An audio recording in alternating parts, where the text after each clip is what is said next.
Hey, so one of the things I want to talk about is just uh, kind of the idea of the normal distribution and statistical significance testing, and what that means for us, right? So everything that we do in terms of statistical significance is based on the normal distribution, right? And the normal distribution, it's such a beautiful thing that occurs in nature for so many of our variables. It looks like this, right? And you learned a little bit about this during week 2. The normal distribution is one where the mean, the median, and the mode are all exactly the same number, right? That it's perfectly mesocurtic, which means it's not too peaked, it's not too flat, it's just like perfectly right in between. It's kind of Goldilocks. It's not skewed, which is to say it's symmetrical. The left side and the right side are just the same as each other, and that's the normal distribution.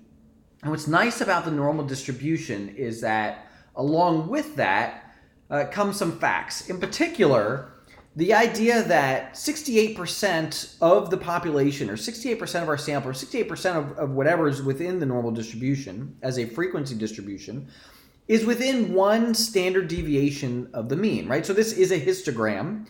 This is how the frequency density, so how many people are in any particular level, and these are all levels of one particular variable, right? So it's just a histogram. And it centers around the mean of the group, the mean of the population, etc. And what we know is that 68% of everybody are within one standard deviation, plus or minus, of the mean. 95% are within two standard deviations of the mean.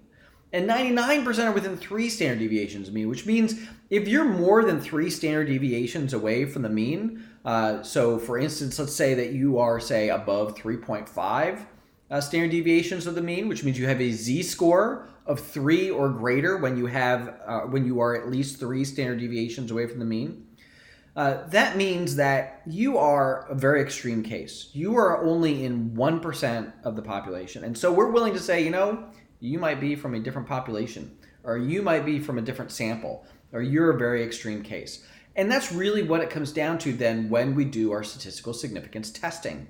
A z-test is looking at a one person, are they different from the population?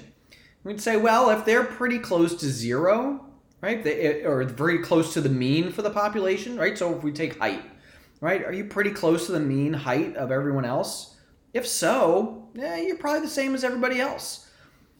If, on the other hand, you are exceedingly tall, if you're 100 feet tall, we might say, there's something going on there, something systematic. This isn't just chance. There's something weird happening here if you're 100 feet tall. Okay, so somewhere between 0, right, being exactly at the average height, which is, 5 foot something, 5'6" or something like that.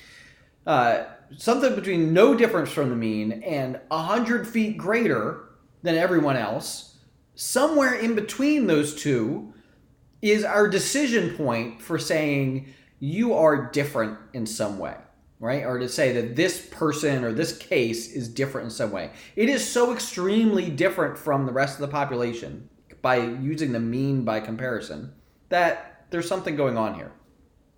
And the question for us then as data scientists is, how extreme is too extreme? And the answer that we've come to, that we kind of all agree on, is if there's only a 5% chance that we would get this extreme score, if there was in fact no difference, that's probably too extreme, right? And so if we are at least 2 standard deviations away, then we are very extreme.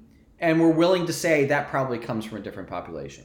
So that's the z-test. The t-test, same thing, a one-sample t-test. We're comparing our sample to the general population. And we're saying on a particular variable, if the mean for our sample is so different from the rest of the population, well, then there's probably some other population that they're in.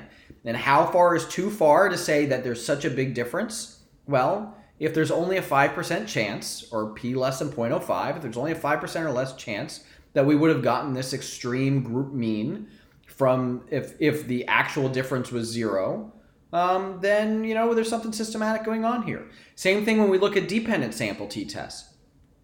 If we say before training and after training, you changed so much, there's such an extreme change that we have to say this is more than just this is more than just natural chance, or this is really something happening. Well, how big is that change when we have to start saying something really happened here? Well, the answer is if there was only a 5% chance of getting this change number, if there was in fact no change, then we say that that was extreme.